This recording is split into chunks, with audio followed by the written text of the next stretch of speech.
जगत में प्रत्येक व्यक्ति को किसी ना किसी प्रकार की निर्बलता अवश्य होती है। जैसे कोई बहुत तेजी से दौड़ नहीं पाता तो कोई अधिक भार नहीं उठा पाता, कोई असाध्य रोग से पीड़ित रहता है तो कोई पढ़े हुए पाठों को स्मरण में नहीं रख पाता। ऐसे अनेकों उदाहरण और भी हैं। क्या आप किसी ऐसे व्यक्ति को जानते हैं जिसे सब कुछ प्राप्त हो और हम जीवन की उस एक निर्बलता को जीवन का केंद्र मानकर जीते हैं? इस कारणवश हृदय में दुख और असंतोष रहता है सदा। निर्बलता मनुष्य को जन्म से अथवा संजोग से प्राप्त होती है, किंतु उस निर्बलता को मनुष्य का मन अपनी मर्यादा बना लेता है। किंतु कुछ व्यक्ति ऐसे भी होते हैं जो अपने पुरुषार्थ और श्रम से उस निर्बलता को पराजित कर देते हैं। क्या भेद है उनमें और अन्य लोगों में? क्या आपने कभी विचार किया है? सरल सा उत्तर है इसका। जो व्यक्ति निर्बलता से पराजित नहीं होता, जो पुरुषार्थ करने का साहस रखता है हृदय में, वो निर्बलता को पार कर जाता है।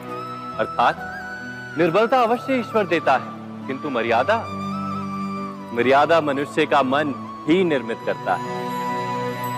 स्वयं विचार कीजिए।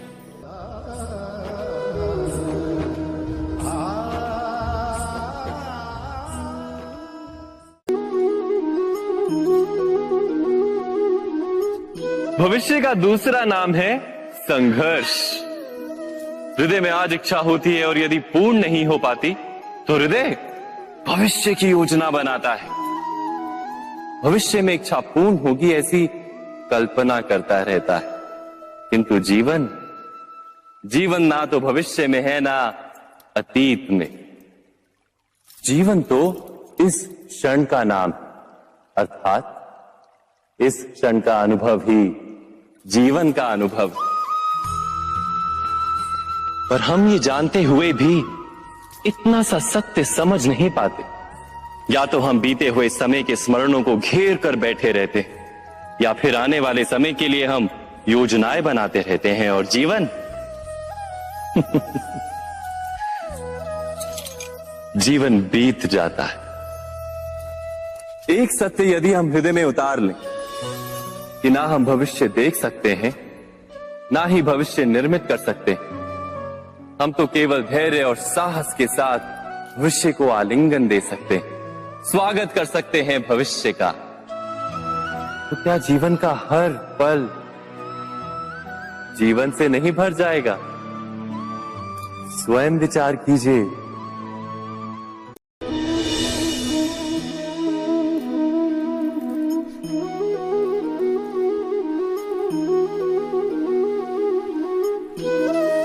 ज्ञान प्राप्ति सदा ही समर्पण से होती है, यह हम सब जानते हैं। किंतु समर्पण का वास्तविक महत्व क्या है? क्या हमने कभी विचार किया? मनुष्य का मन सदा ही ज्ञान प्राप्ति में विभिन्न बाधाओं को उत्पन्न करता है। कभी किसी अन्य विद्यार्थी से ईर्ष्या हो जाती है, कभी पढ़ाए हुए पाठों पर संदेह जन्मता है और कभी गुरु द्वारा दिया गया दंड मन को अहंकार से भर देता है। नहीं, क्या ऐसा नहीं होता? न जाने कैसे कैसे विचार मन को भटकाते हैं और मन की इसी अयोग्य स्थिति के कारण हम ज्ञान प्राप्त नहीं कर पाते। मन की योग्य स्थिति केवल समर्पण से निर्मित होती है। समर्पण मनुष्य के अहंकार का नाश करता है, ईर्ष्या, महत्वाकांक्षा आदि भावनाओं को दूर कर हृदय को शांत करता है और मन को एकाग्र करता है। वास्तव में ईश्वर की सृष्टि में ना ज्ञान की मर्यादा है ना ज्ञानियों की। गुरु दत्तात्रेय ने तो गाय और श्वान से भी ज्ञान प्राप्त कर लिया था। अर्थात विषय ब्रह्म ज्ञान का हो या जीवन के ज्ञान का या गुरुकुल में प्राप्त होने वाले ज्ञान का, उसकी प्राप्ति के लिए गुरु से अधिक महत्व है उस गुरु के प्रति हमारा समर्पण। क्या ये सत्य नहीं?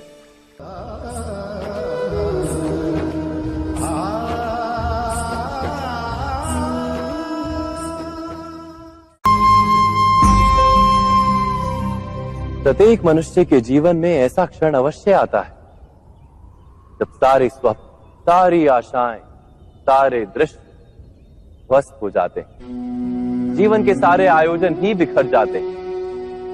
एक और धर्म होता है और दूसरी ओर सुख। इसी को धर्म संकट कहते हैं। जब धर्म का वहन ही संकट हो और धर्म का त्याग ही सुख हो। विचार कीजिए, कभी किसी स्वजन के विरुद्ध सत्य बोलने का अवसर प्राप्त हो जाता है, कभी ठीक दरिद्रता के समय सरलता से चोरी करने का मार्ग प्राप्त हो जाता है, कभी किसी शक्तिशाली राजनेता या राजा के कर्मचारी का अधर्म प्रकट हो जाता है। सबके जीवन में ऐसी घटना बनती ही रहती है। अधिकतर लोग ऐसे किसी क्षण को धर्म संकट के रूप में जान ही नहीं पाते। हमें किसी प्रकार के संघर्ष का अनुभव ही नहीं होता। सहजता से सुख की ओर खींचे चले जाते हैं, जैसे मक्खी गुड़ की ओर खींची चली जाती। वास्तव में धर्म संकट का क्षण ईश्वर के निकट जाने का क्षण होता है। यदि हम संघर्षों से भयभीत ना हो, सुख की ओर आकर्षित ना हो, अपने धर्म पर दृढ़ रहे, तो ईश्वर का साक्षात्कार दूर नहीं।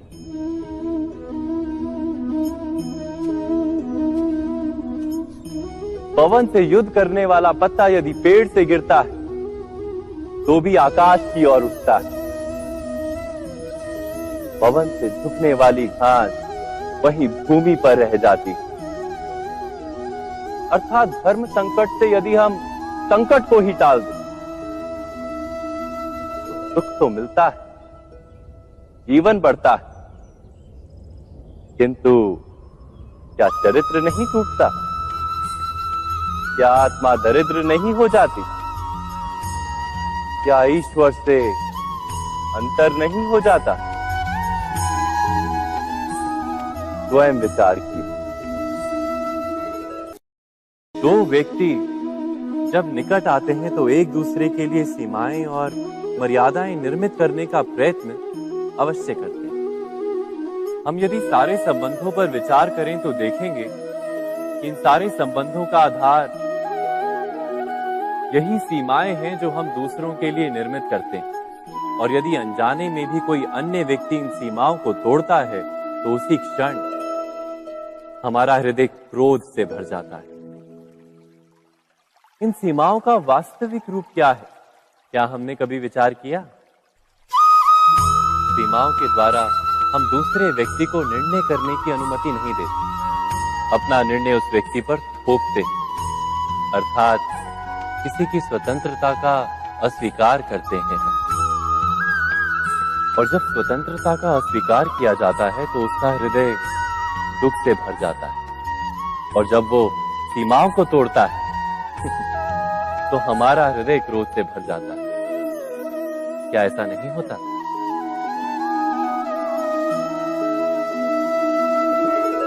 पर यदि एक दूसरे की स्वतंत्रता का सम्मान किया जाए तो किसी मर्यादाओं या सीमाओं की आवश्यकता ही नहीं होती।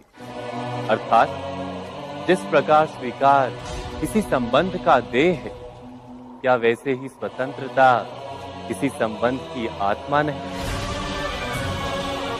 स्वयं विचार कीजिए। सबके जीवन में ऐसा प्रसंग अवश्य आता है कि सत्य कहने का निश्चय होता है हृदय में, किंतु मुख से सत्य निकल नहीं पाता। कोई भय मन को घेर लेता है। किसी घटना अथवा प्रसंग के बारे में बात करना या फिर स्वयं से कोई भूल हो जाए उसके बारे में कुछ बोलना, क्या ये सत्य है? नहीं, ये तो केवल तथ्य है। अर्थात जैसा हुआ था वैसा केवल बोल देना सामान्य सी बात। किंतु कभी कभी उस तथ्य को बोलते हुए भी भय लगता है। कदाचित किसी दूसरे की भावनाओं का विचार आता है मन। दूसरे को दुख होगा ये भय भी शब्दों को रोकता है। तो ये सत्य क्या है? क्या हमने कभी विचार किया है? जब भय रहते हुए भी कोई तथ्य बोलता है तो वो सत्य कहलाता है। वास्तव में सत्य कुछ और नहीं, केवल निर्भयता का दूसरा नाम है। और निर्भय होने का कोई समय नहीं होता, क्योंकि निर्भयता आत्मा का स्वभाव है। अर्थात क्या प्रत्येक क्षण सत्य बोलने का क्षण नहीं होता?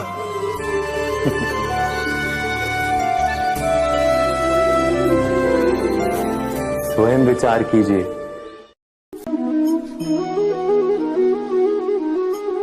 श्रेष्ठता का क्या अर्थ है? श्रेष्ठता का अर्थ है दूसरों से अधिक ज्ञान प्राप्त करना।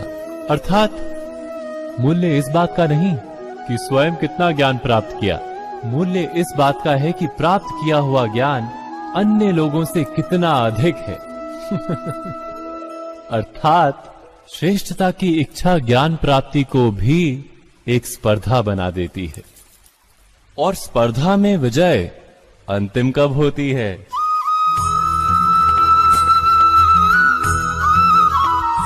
कुछ समय के लिए तो श्रेष्ठ बना जा सकता है, किंतु सदा के लिए कोई श्रेष्ठ नहीं रह पाता। फिर वही असंतोष, पीड़ा और संघर्ष जन्म लेता है। किंतु श्रेष्ठ बनने के बदले यदि उत्तम बनने का प्रयत्न करें तो क्या होगा? उत्तम का अर्थ है कि जितना प्राप्त करने योग्य है वो सब प्राप्त करना, किसी से अधिक पाने की इच्छा से नहीं, मात्र आत्मा की तृप्ति हेतु कुछ प्राप्त करना। उत्तम के मार्ग पर किसी अन्य से स्पर्धा नहीं होती, स्वयं अपने आप से स्पर्धा होती है। अर्थात उत्तम बनने का प्रयत्न करने वाले को देर अबेर सारा ज्ञान प्राप्त हो जाता है, बिना प्रयत्न के ही वो श्रेष्ठ बन जाता है। किंतु जो श्रेष्ठ बनने का प्रयत्न करता है वो श्रेष्ठ बने या ना बने, उत्तम कभी नहीं बन पाता।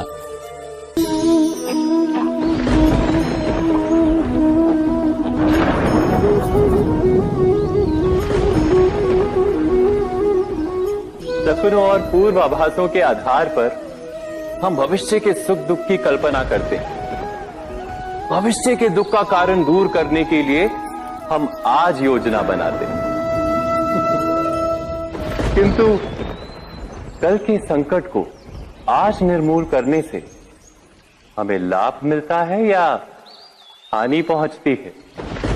ये प्रश्न हम कभी नहीं करते।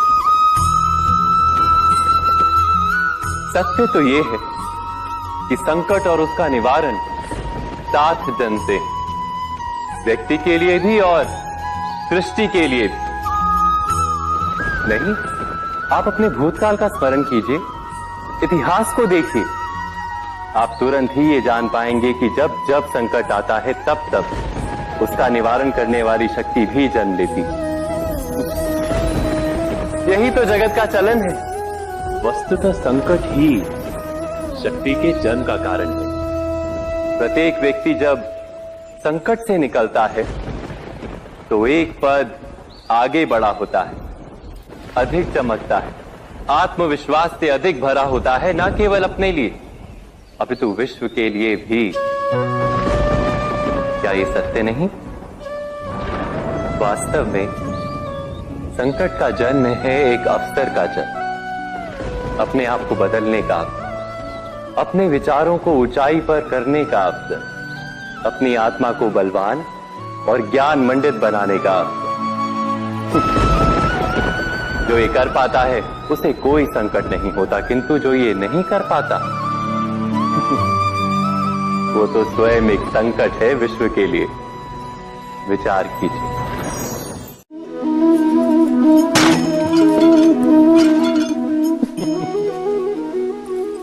कभी कभी कोई घटना मनुष्य के जीवन की सारी योजनाओं को तोड़ देती और मनुष्य उस आघात को अपने जीवन का केंद्र मान लेता। पर क्या भविष्य मनुष्य की योजनाओं के आधार पर निर्मित होते हैं? नहीं। जिस प्रकार किसी ऊंचे पर्वत पर सर्वप्रथम चढ़ने वाला उस पर्वत की तलाई में बैठकर जो योजना बनाता है, क्या वही योजना उसे उस पर्वत की चोटी तक पहुंचाती है? नहीं। वास्तव में वो जैसे जैसे ऊपर चढ़ता है वैसे वैसे उसे नई नई चुनौतियां, नई नई विडंबनाएं, नए नए अवरोध मिलते हैं। प्रत्येक पद पर वो अपने अगले पद का निर्णय करता है। प्रत्येक पद पर उसे अपनी योजनाओं को बदलना पड़ता है। कहीं पुरानी योजना उसे खाई में ना ढकेल दे। वो पर्वत को अपने योग्य नहीं बना पाता, केवल स्वयं को पर्वत के योग्य बना सकता है। क्या जीवन के साथ भी ऐसा ही नहीं? जब मनुष्य जीवन में किसी एक चुनौती को, एक अवरोध को अपने जीवन का केंद्र मान लेता है, अपने जीवन की गति को ही रोक देता है, तो वो अपने जीवन में सफल नहीं बन पाता और ना ही सुख और शांति प्राप्त कर पाता। अर्थात जीवन को अपने योग्य बनाने के बदले स्वयं अपने को जीवन के योग्य बनाना ही सफलता और सुख का एकमात्र मार्ग नहीं। स्वयं विचार कीजिए।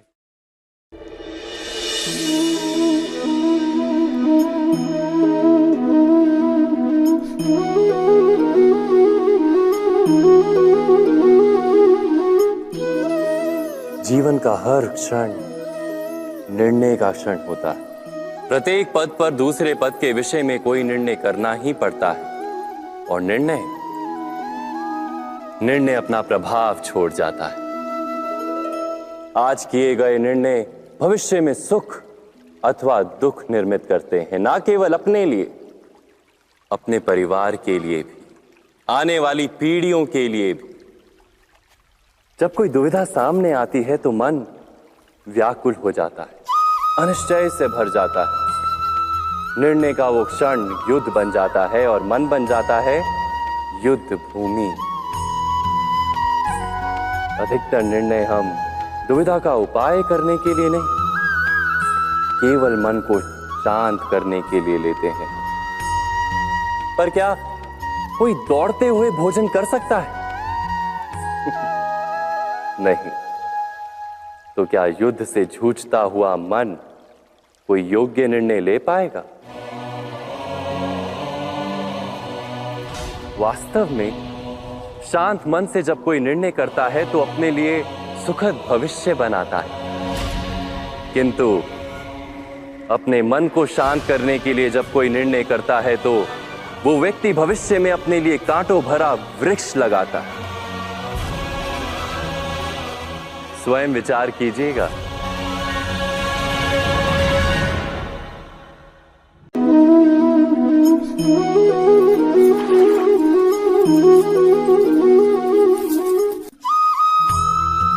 जीवन में आने वाले संघर्षों के लिए जब मनुष्य स्वयं को योग्य नहीं मानता, जब उसे अपने ही बल पर विश्वास नहीं रहता, तब वो सद्गुणों को त्याग कर दुर्गुणों को अपनाता है।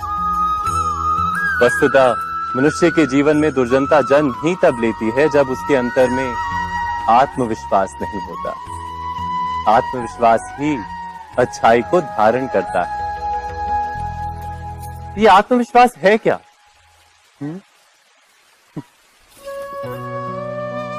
जब मनुष्य ये मानता है कि जीवन का संघर्ष उसे दुर्बल बनाता है, तो उसे अपने ऊपर विश्वास नहीं रहता। वो संघर्ष के पार जाने के बदले संघर्ष से छूटने के उपाय ढूंढने लगता है। किंतु जब वो ये समझता है कि ये संघर्ष उसे अधिक शक्तिशाली बनाते हैं, ठीक जैसे व्यायाम करने से देह की शक्ति बढ़ती, तो प्रत्येक संघर्ष के साथ उसका उत्साह बढ़ता है।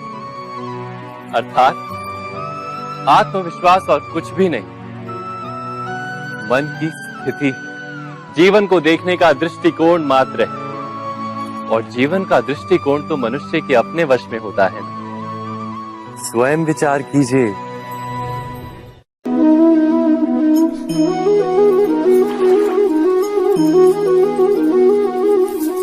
पिता सदा ही अपने संतान के सुख की कामना करते, उनके भविष्य की चिंता करते रहते। इसी कारणवश सदा ही अपने संतानों के भविष्य का मार्ग स्वयं निश्चित करने का प्रयत्न करते रहते। जिस मार्ग पर पिता स्वयं चला है, जिस मार्ग के कंकर पत्थर को स्वयं देखा है, मार्ग की छाया, मार्ग की धूप को स्वयं जाना है, उसी मार्ग पर उसका पुत्र भी चले, यही इच्छा रहती है हर पिता की। निस्संदेह उत्तम भावना है ये, किंतु 3 प्रश्नों के ऊपर विचार करना हम भूल ही जाते हैं। कौन से प्रश्न? प्रथम प्रश्न, क्या समय के साथ प्रत्येक मार्ग बदल नहीं जाते?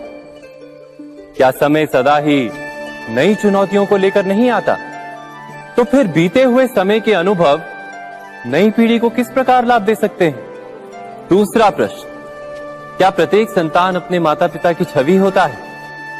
हाँ, संतानों को संस्कार तो अवश्य माता पिता देते हैं, किंतु भीतर की क्षमता तो ईश्वर देते हैं। तो जिस मार्ग पर पिता को सफलता मिली है, विश्वास है कि उसी मार्ग पर उसकी संतानों को भी सफलता और सुख प्राप्त होगा। तीसरा प्रश्न, क्या जीवन के संघर्ष और चुनौतियां लाभकारी नहीं होती? क्या प्रत्येक नया प्रश्न एक नए उत्तर का द्वार नहीं खोलता? तो फिर संतानों को नए नए प्रश्नों, संघर्षों और चुनौतियों से दूर रखना, ये उनके लिए लाभ करना कहलाएगा या हानि पहुंचाना? अर्थात जिस प्रकार संतान के भविष्य का निर्माण करने के बदले उसके चरित्र का निर्माण करना श्रेष्ठ है, वैसे संतानों के जीवन का मार्ग निश्चित करने के बदले उन्हें नए संघर्षों के साथ जूझने के लिए मनोबल व ज्ञान देना अधिक लाभदायक नहीं होगा? स्वयं विचार कीजिए।